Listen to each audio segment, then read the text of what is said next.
नवजात शिशुओं में फीवर यानी कि बुखार को मैनेज करना बहुत इम्पॉर्टेंट होता है, क्योंकि जो इनका इम्यून सिस्टम होता है ये काफ़ी इमेच्योर होता है, अपरिपक्व होता है। छोटे बेबीज़ में फीवर मेनली 4 रीजंस की वजह से होता है, और जो सबसे इम्पॉर्टेंट कॉज होता है वो होता है इन्फेक्शन, और इसको रूल आउट करना बहुत ज़रूरी है, खास तौर पे इस वाली एज पे। जब छोटे बच्चे को फीवर आए तो क्या करना चाहिए?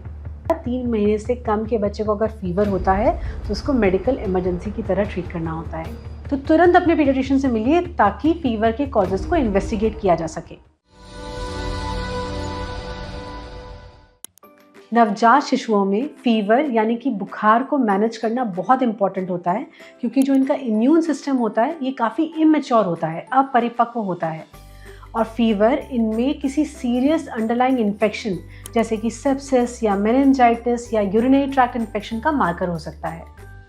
तो फीवर के क्या लक्षण होते हैं छोटे बेबीज़ में? एक तो बच्चे वार्म टू टच होते हैं, जब हम उनको टच करते हैं तो उनको गर्म फील होता है हमें।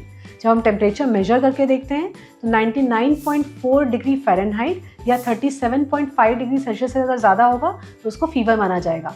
बच्चा सुस्त हो सकता है, दूध कम पीने लग जाता है, उसका यूरिन आउटपुट यानी पेशाब जो है वो थोड़ी कम हो जाती है। फीवर नापा कैसे जाता है?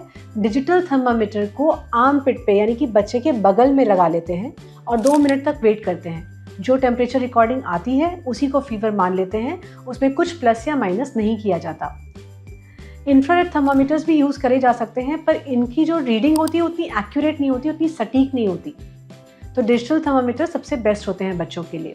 छोटे बेबीज़ में फीवर मेनली 4 रीजंस की वजह से होता है। पहला तो इन्वायरमेंटल, क्योंकि बच्चे छोटे होते हैं तो अपना थर्मोस्टैट रेगुलेट नहीं कर पाते। तो रूम में अगर बहुत ज़्यादा गर्मी है, अगर हमने उनको बहुत ज़्यादा कपड़ों में लपेटा हुआ है तो भी बच्चों को फीवर आ सकता है। जब आप कपड़े कम करते हैं तो टेम्परेचर अपने आप से ठीक हो जाता है।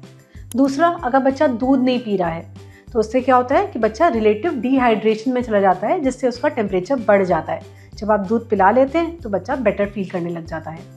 इसके अलावा अगर बच्चे का वैक्सीनेशन यानी कि टीकाकरण हुआ हो तो भी 24 से 48 घंटे तक बच्चे को फीवर आ सकता है। और जो सबसे इम्पॉर्टेंट कॉज होता है वो होता है इन्फेक्शन, और इसको रूल आउट करना बहुत ज़रूरी है, खास तौर पे इस वाली एज पे। जब छोटे बच्चे को फीवर आए तो क्या करना चाहिए? पहली बात तो अगर रूम का टेम्परेचर बहुत ज़्यादा है तो थोड़ा सा कम करिए। अगर आपने बच्चे को बहुत सारे कपड़े पहनाए हुए हैं तो थोड़े से कम कर लीजिए। बच्चे को दूध पिलाने की कोशिश करिए।